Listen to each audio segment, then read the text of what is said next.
या मोर्चाचा जवळजवळ 11वा दिवस आहे आणि आतापर्यंत ह्या मोर्चामधल्या ज्या मागण्या होत्या त्याच्यामध्ये मुख्य दोन मागण्या प्रमुख होत्या.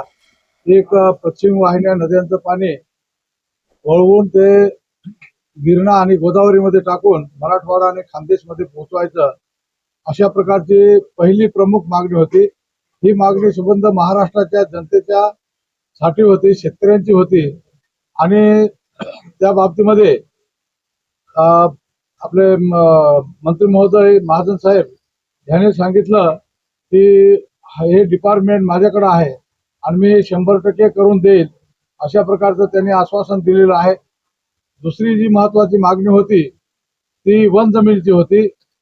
ज्या लोकांनी वर्षानुवर्ष जो वन जमिनीचा तुकडा त्यांच्या बापदाद्यापासून सांभाळलेला आहे आणि त्या तुकड्याच्यासाठी, त्या जमिनीसाठी केंद्र सरकारने सर्वतोपरी विचार करून 2006 साली ह्या जमिनीचा हक्क हा त्या तिथल्या कसणाऱ्या शेतकऱ्याला द्यायचा म्हणून 2006 साली कायदा केला.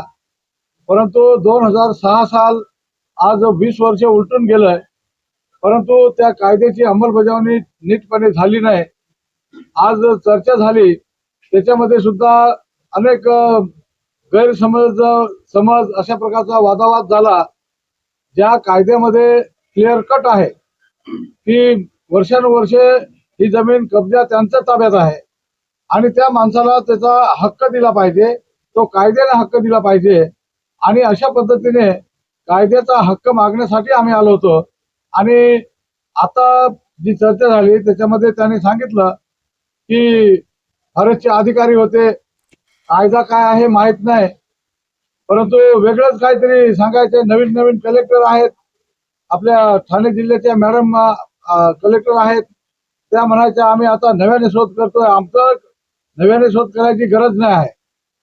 जे कायद्यामध्ये उद्धृत केलेलं आहे की पहिली वन हक्क गाव कमिटी, तिच्याकडे जेव्हा एखाद्या दावेदाराचा अर्ज आला, तो अर्ज तपासून त्या वन कमिटीने त्या प्लॉटची पाहणी करणं, फॉरेस्टचा प्रतिनिधी, तलाठी आणि ग्रामसेवक यांनी प्रत्यक्ष जाऊन त्याची स्थळ पाहणी करणं आणि त्यानंतर पात्र झालेला हा वन कमिटीचा दावा ग्रामसभेवरती ठेवणं आणि ग्रामसभेवरती ठेवल्यानंतर ते मंजूर करणं, केल्यानंतर तो दावा आपल्या प्रांत पातळीवरच्या कमिटीकडे जातोय. जर त्याच्यामध्ये इथं अपात्र केला तर त्याला अपील करण्याची जागा ही प्रांत पातळीवर होती. परंतु इथं ह्या कायद्याचं कुठल्याही प्रकारे पालन झालेलं नाही दिसत.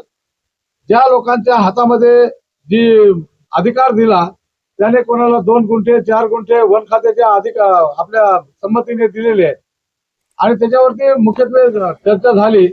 आणि आता असं ठरलं की ज्याला कमी क्षेत्र दिलेलं आहे परंतु जागेवर जास्त आहे, त्याच्या ताब्यात जास्त आहे, तेवढं क्षेत्र मोजून त्याच्या नावावर सातबाराला केलं पाहिजे आणि सातबारा हा प्रत्येकाचा अलग असला पाहिजे. आणि एकाच आमच्या गावचा, स्वतःच्या गावचा सातबारा 187 लोकांचा आहे आणि कुठली योजना त्याच्यावर मंजूर होऊ शकत नाही. आणि म्हणून अशा प्रकारचे विविध काही लहान लहान प्रश्न त्या वन जमिनीशी निगडीत आहेत. या प्रश्नावरती चर्चा झाली, परंतु परिपूर्ण चर्चा झालेली नाही.